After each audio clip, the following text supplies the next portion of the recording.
Welcome to the fascinating world of orange juice production. From the groves to your glass, we're about to embark on an incredible journey to discover what it takes to produce this beloved beverage.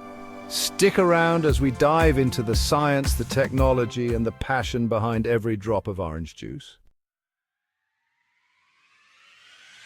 Nothing kickstarts the day quite like a cold, refreshing glass of orange juice, the taste of pure liquid sunshine in a bottle.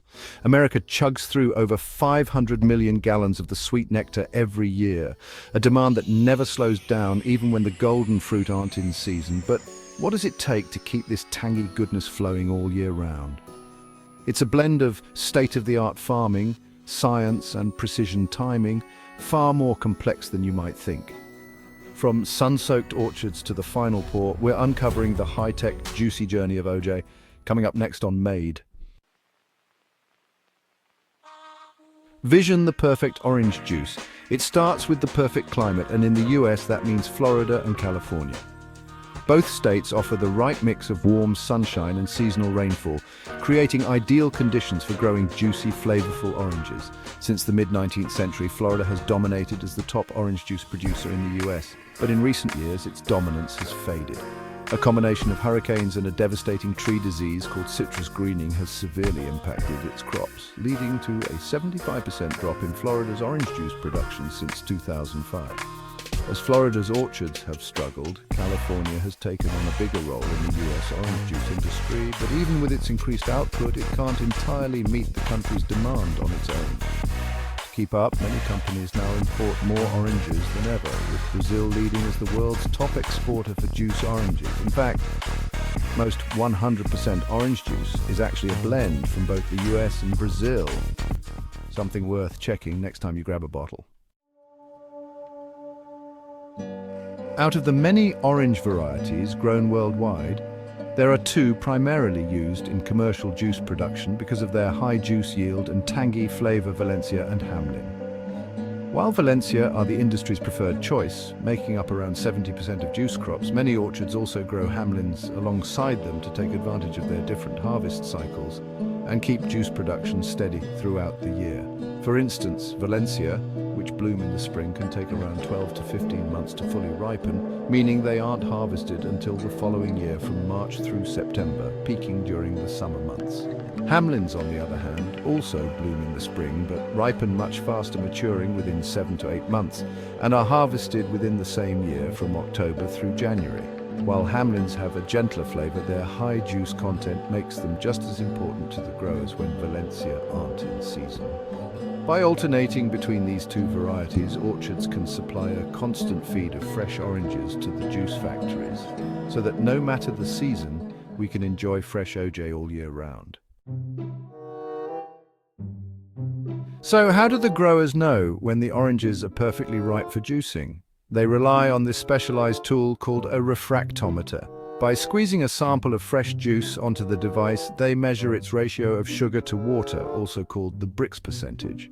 For an orange to be ideal for juicing, it must contain at least 10% sugar, delivering just the right amount of natural sweetness and flavor.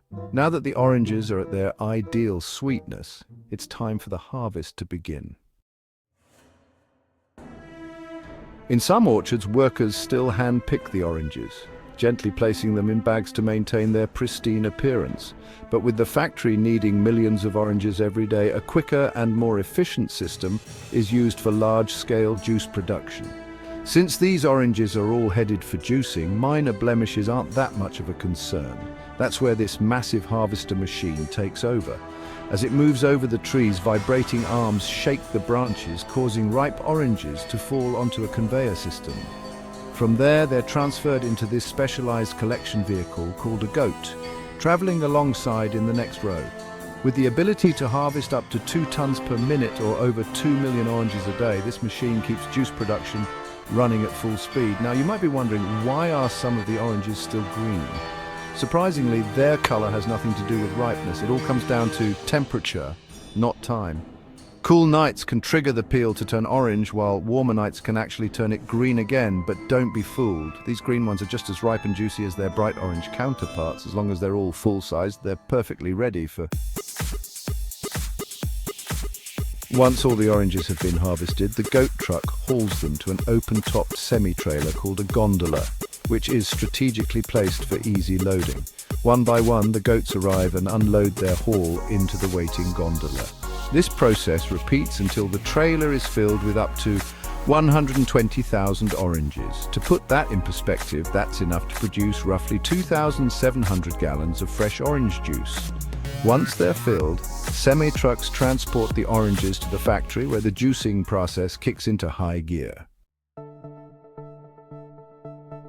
When the trailers arrive at the factory, they're staged in a holding lot, waiting for their turn to be unloaded. Hustler trucks then shuttle the trailers to the unloading area where they're positioned onto this hydraulic platform. Depending on the factory, the platform either tilts the trailer at a 25-degree side angle, while others use a vertical tilt system, both designed to let gravity handle the unloading.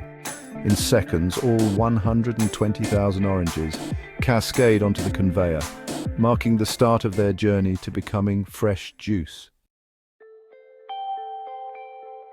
While the oranges are being unloaded, a trapdoor on the conveyor opens at random, collecting a 40-pound sample for testing in the on-site lab. Technicians analyze each sample for its Brix, or sugar-to-water ratio, color, and overall quality to determine its best use. Oranges with a sugar content above 11.5% are set aside for concentrate, while the rest continue through the process to become single strength, which will later be pasteurized. As the samples undergo testing, the conveyor keeps moving, directing the remaining fruit into this giant holding bin where they're divided by concentrate or single strength. From the holding bins, the oranges are sent down to this rinsing deck before entering the factory. On the deck, they're sprayed with a water and alkaline solution, then pass over these spinning brushes that scrub away any surface contaminants, making sure they're all pristine before they meet the juicer. Freshly washed, the oranges next enter the pre-sort stage. Diligent inspectors stand alongside these conveyors and toss out any that are smashed, defective, or showing signs of decay. As the approved oranges continue along the conveyor, they encounter a bed. Oil extraction is a fascinating part of the process. Thousands of tiny sharp pins gently puncture the peels, just enough to release the essential oils contained within. But we'll take a closer look at that in a second. Next, the oranges are sorted by size using a system of rollers that categorize them based on diameter. Even though they're all destined for juice, sorting by size allows each orange to fit perfectly into the matching sized extractor. This maximizes efficiency, reduces waste, and helps squeeze out every last drop of juice. Now it's time to squeeze out the flavor and turn these oranges into liquid gold. The size sorted oranges are fed into this specially designed extractors, where each one is carefully cradled into a cup and sliced in half. The halves are then pressed against a twisting cone-shaped reamer that extracts the juice and pulp in one swift motion. If it looks familiar, that's because it works just like a home juicer. Only this machine can handle 800 oranges every minute, keeping up with the massive 500,000 gallons this factory can make daily. But twist juicing is just one approach. Some factories rely on this metal prong machine to get the job done. With this method, the oranges are dropped onto rows of sharp prongs.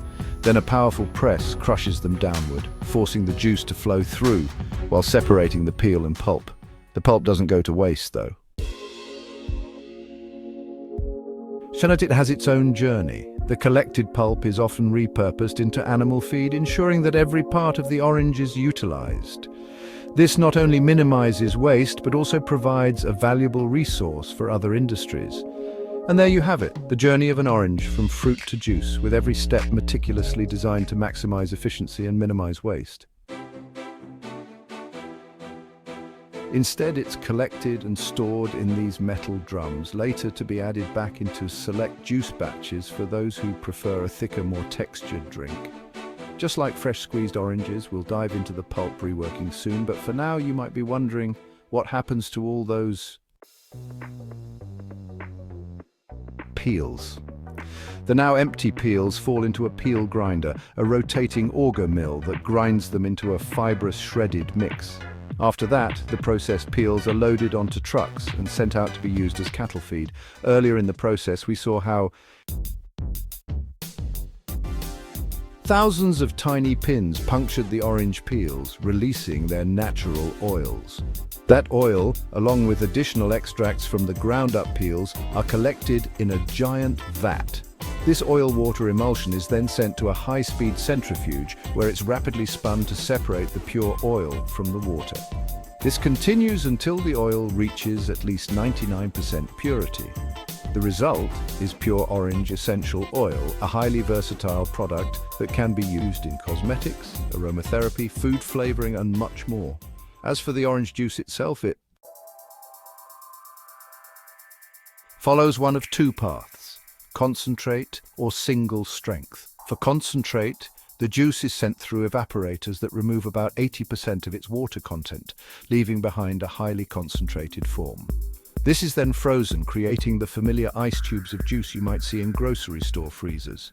For single strength, the juice flash pasteurization is a crucial step that orange juice must undergo to keep it safe and fresh while it awaits bottling. First, it's heated to 185 degrees Fahrenheit to kill bacteria before rapidly cooling it to 35 degrees to maintain its quality. Since there are no additives, it will be labeled as 100% orange juice. Once pasteurized, the juice is